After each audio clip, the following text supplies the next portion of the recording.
Hello everyone and welcome back to another SteveTheSkull video. In this video we are going to be looking at the new Longvinter 1.14 update. We've got plenty to go through, many changes, many everything. So let's get right into it. First, let's start with some of the bigger features added. Firstly, we're going to start with the shooting range, which has been added to the Parva hunting Capodium completion area.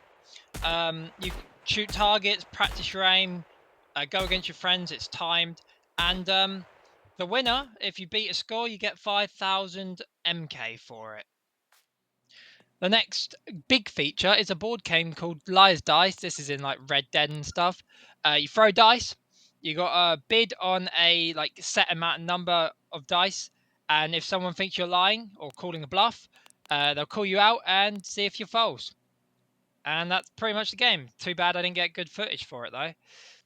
The next big feature in this update is the gesture wheel and gestures. They give you 6 gestures as a base, and you can buy 3 more in the store at the moment, and they said they'll be adding more in further updates. If you press G, you'll get your big wheel, and you can just choose which one you want to use. The second to last big feature is the boat attachments.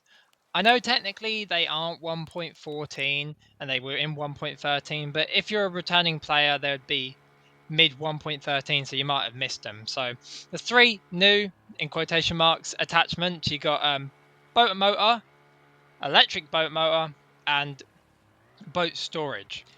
These attachments can be found all across the map in chests or in Christmas presents, but they're more easily acquired at the Compodium completion places, with the electric motor being found at the plant Compodium completion place, the boat storage attachment being found at the fishing completion Compodium place, and the gas motor being found at the hunting Compodium completion place.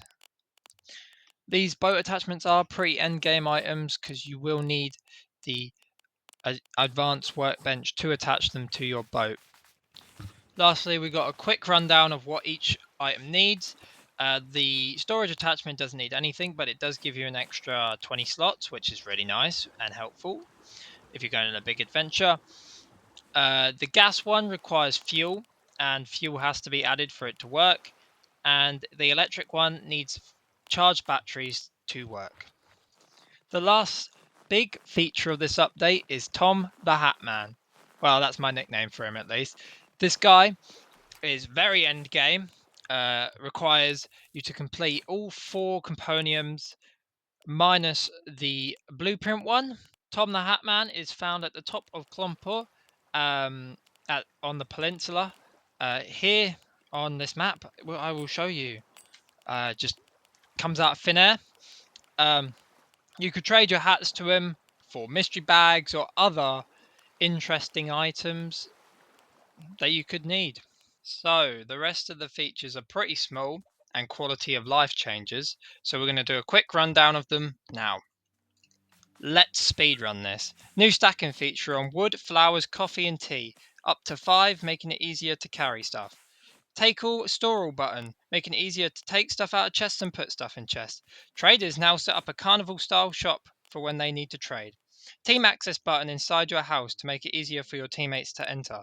New dog animation when you press C gives 2 little barks. New eating animation for the player. New cooking animation for the player. I didn't get a good recording of this. Built-in books on the advanced workbench and on higher level cooking stations. Dragon scroll on the inventory. This could have been in before. Hoverfish when wearing the fishing hat. Also could have been in before. If you thought we were done, we've still got much more. New resource amounts for both cabins and mining rigs. This adds a new item called the drill bit, which is needed for making the mining rig. The cabin now needs 150 wooden planks and 50 Jupiter wooden planks to be made. Other ores can now be stored on the pallet alongside gold and cash. This includes coal, copper, iron, titanium, and silver. There's a new treasure map UI which gives you one of the coordinates to be able to find the treasure much easier. There's a higher spawn rate on animals in the winter biomes to make it more profitable to hunt there. It's now possible to mine surface rocks, making it easier to place houses and upgrade houses. There's a new chicken icon for when it's cooked. I like this a lot. There's a new DK upgrade for the house that costs 49,000 MK from an LRI machine. This ups your 7.5 days to 15 days and also doubles the wood from 60 to 120. Effects for your hats now show through game hats, such as the strawberry hat and the combat hat. Game hats can also be hidden in the settings for your cosmetic hats.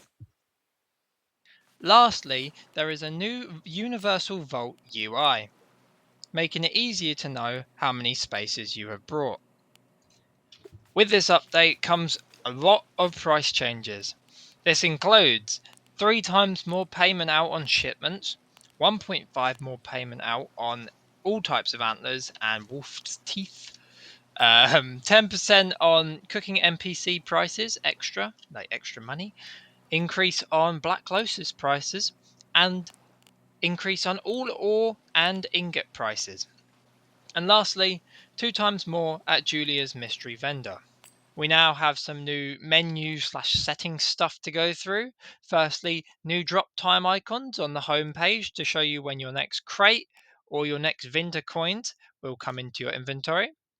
After playing 30 minutes, of course. Got to redo this bit because I messed up, but there's 3 new cursor colors: pink, yellow, which is my favorite color, and turquoise. We have a new inspect feature, which means we can look at a hat before equipping it. And that's it for all the menu/setting changes. The last final big thing in this update is the store's updated for summer. You got the summer keys in the store. You got bear hats, snorkels, fish hats, captain hats, wetsuits. It just goes on forever. And the aforementioned new emotes. Some very nice cool ones. This last section of the video is for minor things that were added, like the new gem, the teal gem, and there's also a new emerald icon. These were probably added alongside the boats because I couldn't find them in the patch notes. We've got new backpack models, both big and default backpacks. Completed quests now show in the quest tab, and squad mates show when they are online in the squad section. Here's some other patch notes from this update that I didn't get clips or pictures for. And lastly, because someone forgot about it, are the weapon patches and changes and rebalancing. I'll put up the patch notes because I didn't get any videos because I completely forgot about it. But this is a massive part of the update. Anyway, guys, that will be bringing us to the end of the video. And hopefully all the patch notes, because I feel like I forgot something still. I hope not. I hope you guys enjoyed watching, and I hope to see you in my next video, which will probably be 1.15. I'm only joking. I've got some ideas. See you in the next video, guys. Bye.